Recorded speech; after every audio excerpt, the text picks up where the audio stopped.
Yo hablé de eso exactamente en este lugar, como parado ahí, la primera vez que vine a Tulane, y que uno tiene que hacer, tú ya lo hiciste esto, uno tiene que venirse y presentarse. Y según yo hice un discurso muy profesional de cuál había sido mi trayecto hasta llegar acá, y alguien me dijo, voy a hacer el resumen de lo que tú dijiste ahí en Jones Hall, que se estudió ciencia política, después me dediqué a fumar marihuana, y después decidí que tenía que hacer algo serio, y ahora me publica Gallimard, ¿no? En mi cabeza no sucedió así. Según yo pensé que había hecho un resumen muy profesional de mi currículum.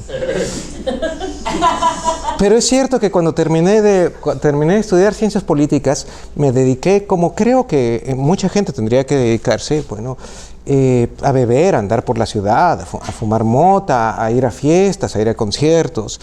Pero hubo un momento en donde yo tenía claro que tenía que hacer algo más porque después puedes dedicarte a eso toda la vida, como mucha gente lo hace.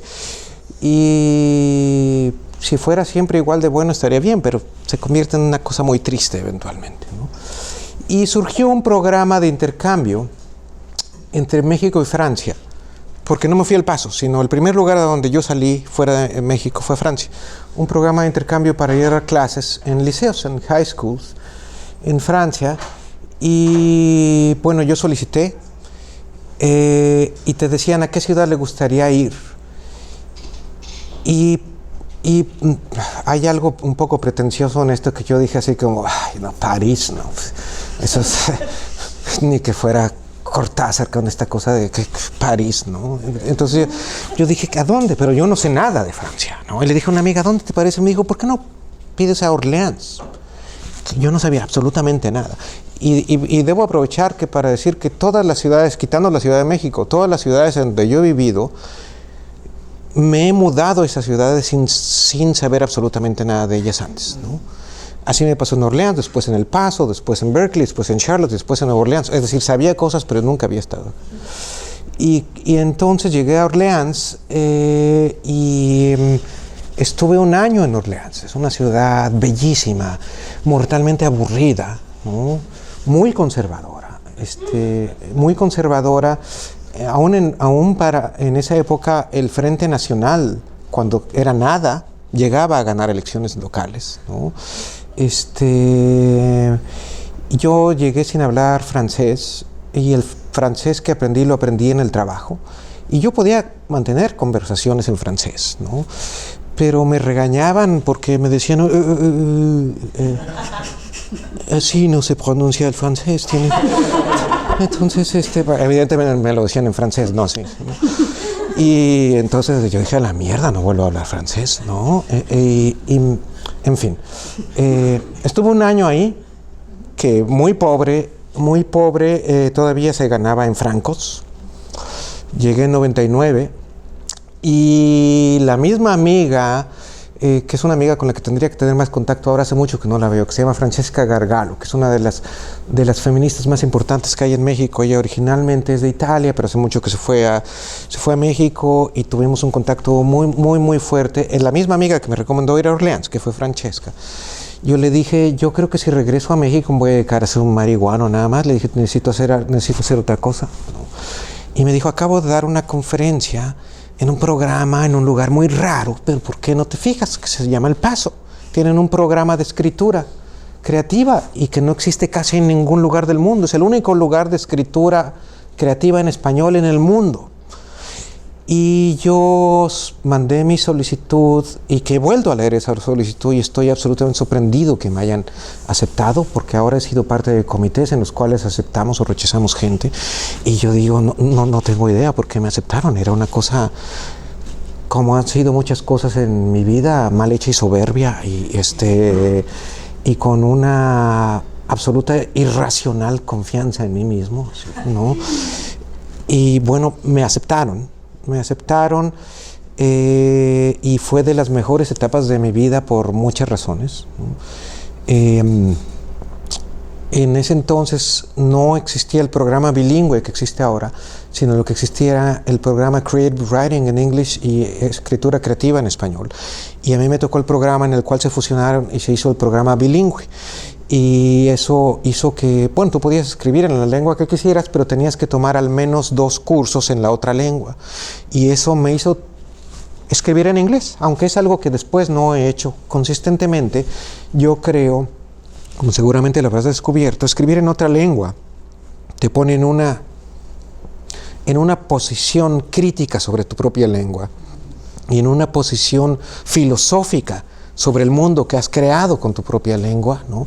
Que es inmejorable, ¿no? Y entonces yo trabajé directamente con Luis Arturo Ramos, que es uno de los mejores escritores de México, yo creo. Pero también trabajé con un escritor de Estados Unidos muy, muy bueno, que no ha sido suficientemente reconocido, creo yo, que es de Kentucky, que se llama Johnny Payne, que escribe teatro y escribe cuento y escribe novela. Pero además tuve esta experiencia que yo creo que puede ser muy interesante en los programas de escritura y que puede ser interesante en los programas de doctorado también, que es que cuando encierras a mucha gente en un lugar se convierte en una especie de reality show un poco sadomasoquista, ¿no? Pero que puede ser bien interesante. Había un compañero que se llamaba, yo he hablado de él varias veces, pero no recuerdo su apellido, debería acordarme de su apellido, Martín, peruano, que era... Me da un poco de pena porque están grabando esto, pero no. Él era born again Christian, es que ya no sé si lo sea todavía. Entonces él era ultraderechista, era pro-Bush. Y a sus ojos yo era como leninista y yo era como anarquista y yo no era ninguna de esas cosas, pero... O quizá los dos éramos un poco esas cosas. Probablemente él no era tan ultraderechista como yo lo recuerdo y probablemente le esté diciendo que quizá yo no era el Stalin que él creía que yo era. El caso es que nos odiábamos con pasión, casi erótica diría yo, ¿no? Y eso fue muy bueno. Eso fue muy bueno porque, bueno, en ese programa yo tenía amigos con los cuales yo tenía y tengo todavía una extraordinaria comunicación. Tú conoces uno de ellos, Juan Álvarez, que es como la persona en la que yo más confío, y intercambiamos nuestros textos, nos los damos a leer. Ahí nos conocimos. Pero la relación con Martín era que revisábamos nuestros textos con saña, con odio, ¿no? Entonces, si él veía una coma fuera de lugar, le iba a poner 3 círculos, ¿no? Y si él veía un lugar común, una metáfora que le estaba copiando a García Márquez, iba a decir así como, por supuesto, esta mierda que estás haciendo, ¿no? Es así, ¿qué se puede esperar de alguien que piensa que Cortázar es un buen escritor, ¿no? Y entonces fue un gran entrenamiento, ¿no? Fue un gran entrenamiento y hubo muchas cosas, ¿no? Estoy mencionando esto, he mencionado a los profesores, pero además para mí fue muy importante vivir en la frontera, vivir en un lugar genuinamente bilingüe, vivir en un lugar dominado por la violencia, en un lugar dominado además por cierta incertidumbre identitaria, ¿no? Eres mexicano, eres estadounidense, eres fronterizo, eres bordeño. No es lo mismo ser fronterizo que ser bordeño, ¿no? Y para mí fue una época extremadamente rica en términos creativos, en términos de pensar la lengua, en términos de pensar mi nacionalidad, en términos de pensar para quién escribo, ¿no? Y ahí fue donde escribí Trabajos del Reino, que cierta parte de la crítica ha dicho que es una novela sobre el narcotráfico. Yo nunca lo pensé así. Es decir, yo no lo pensé así porque yo vivía en un mundo en el cual el narcotráfico era una realidad, no un tema, ¿no? Entonces, a veces me preguntaban cómo fue la experiencia de lidiar con grandes capos del narco. Dije, no tengo la menor idea.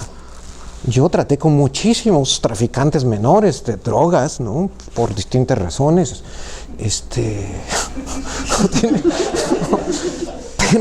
Pero yo nunca conocí a un capo del narco. lo más cercano que he estado de conocer a un capo del narco ha sido conocer grandes empresarios o grandes políticos que creo que comparten las mismas obsesiones, la misma obsesión por la testosterona, por tener su nombre en letras de oro, como hace Trump, por tener muebles cubiertos de pieles, ¿no? Y eso es una cosa que no es cosa de los narcos, es una cosa de los hombres con poder, ya sean empresarios, ya sean políticos, en fin, ¿no? Pero bueno, eso fue mi llegada al Paso y ahí fue donde escribí Trabajo del Rey.